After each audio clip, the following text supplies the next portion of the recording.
Bukan on off, kayak mau resign nggak jadi. Mau resign lagi nggak jadi. Gitu aja terus sampai pensiun ya. Pertanyaan besarnya, kok bisa kejadian out terjadi berkali-kali? Lah aku nanya saya, nggak tahu saya. Kata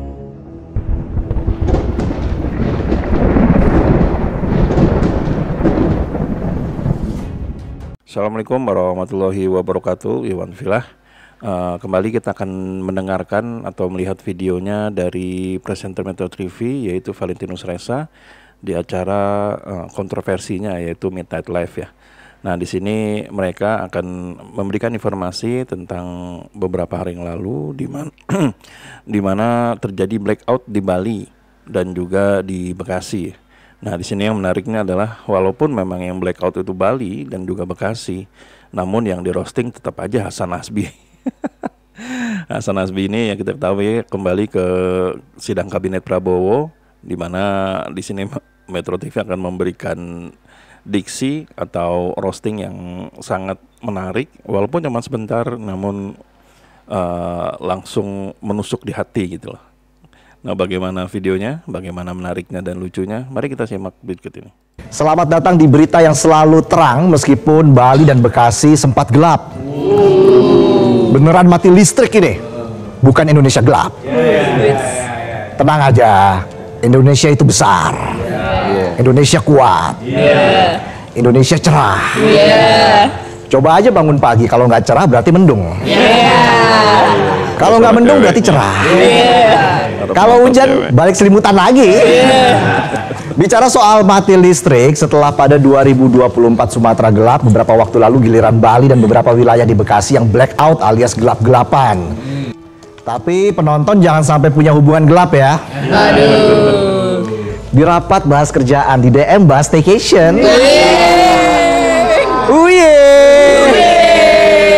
Jadi ceritanya begini ceritanya.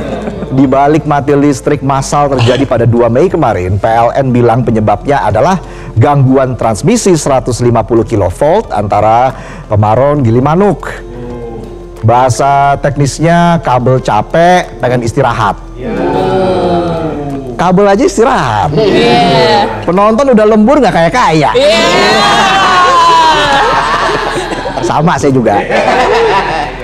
Bayangin pulau wisata internasional, tempat bule yoga, nikah, healing, malah blackout. Turis kan bisa jadi mikir apakah ini bagian PLN goes to sleep? Tapi tenang, PLN gak selamanya ghosting.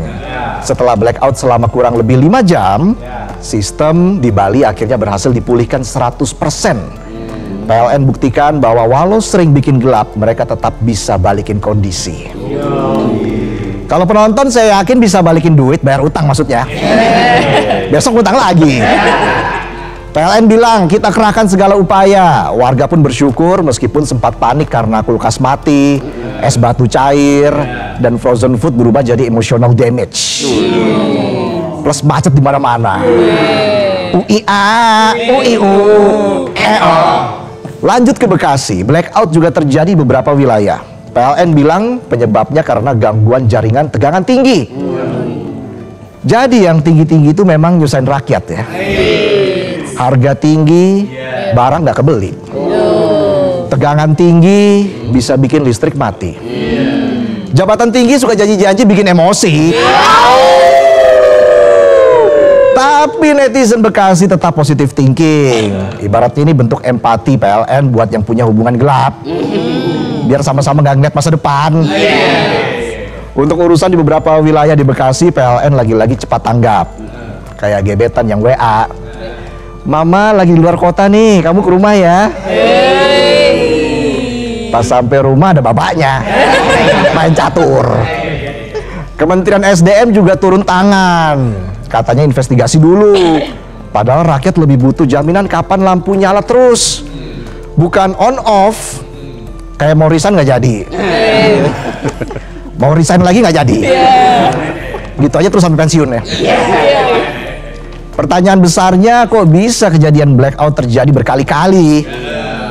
Lah aku nanya saya, enggak tahu saya. Kata pengamat, direksi PLN harus dievaluasi.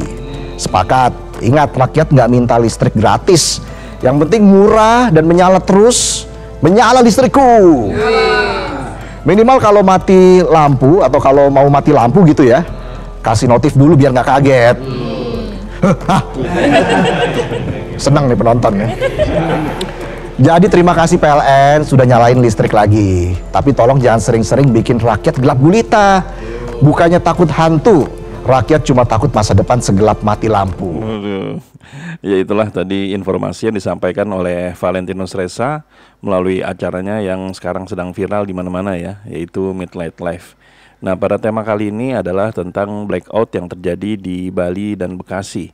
Nah, hal ini menjadikan banyak para analisis, para pengamat dan juga masyarakat yang meminta direksi dan komisaris dari PLN ini agar mundur aja gitu. Nah, banyak sekali berita di sini. Kalau misalnya teman-teman ketik di Google Bali blackout, nah di sini akan muncul beberapa informasi, di mana salah satunya adalah dari jakarta1.com yang meminta blackout di Bali dan Bekasi, direksi dan komisaris PLN sebaiknya mundur. Setelah itu di kompas.com juga ada duka pecinta koi saat Bali blackout merugi hingga 90 juta.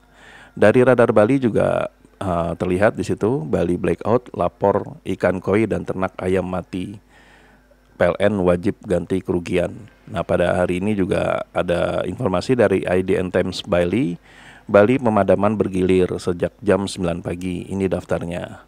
Setelah itu juga ada dari detik.com di mana ada informasi bahwa 5 ikan mati gara-gara blackout di Bali. Penghobi koi merugi sampai dengan 90 juta. Nah, ini jujur kita nggak paham ya, udah berapa kali yang namanya Bali, Jakarta, Bekasi ini mati gitu. Nah, tapi bagi beberapa teman-teman atau saudara kita yang berada di Sumatera, ini mati lampu ini bukan hal yang baru dan bukan hal yang mengagetkan, karena memang di sana bisa dikatakan setiap bulan itu, bahkan setiap minggu tuh ada pemadaman bergilir ya.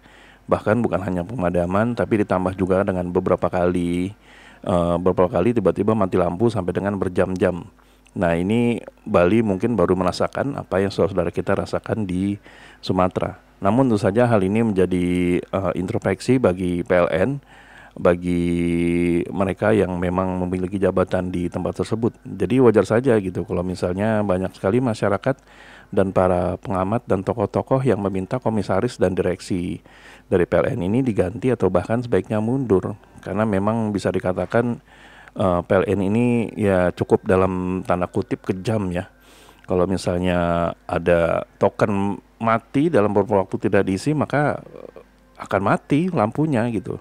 Nah, itu yang token, yang berbayar prabayar itu bisa dikatakan ya lebih kejam lagi. Kalau misalnya sudah lewat dari tanggal yang tidak dibayar, maka meterannya itu bakal dicabut. Lah, itulah informasi yang kami dapat dari beberapa teman-teman atau mereka yang bergabung bersama kami pada saat makan di warung Tegal ataupun di warung soto atau dimanapun gitu.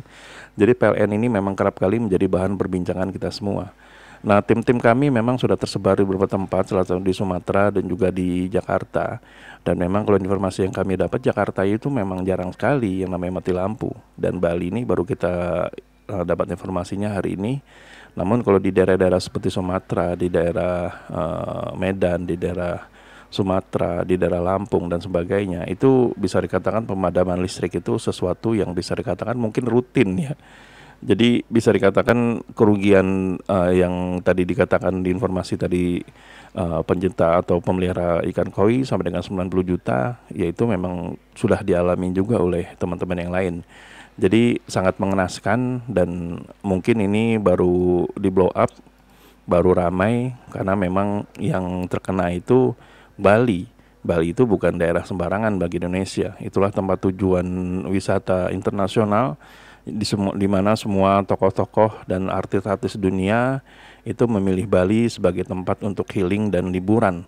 Sehingga wajar saja kalau misalnya Bali yang mati, bukan Indonesia yang heboh, tapi satu dunia yang berteriak.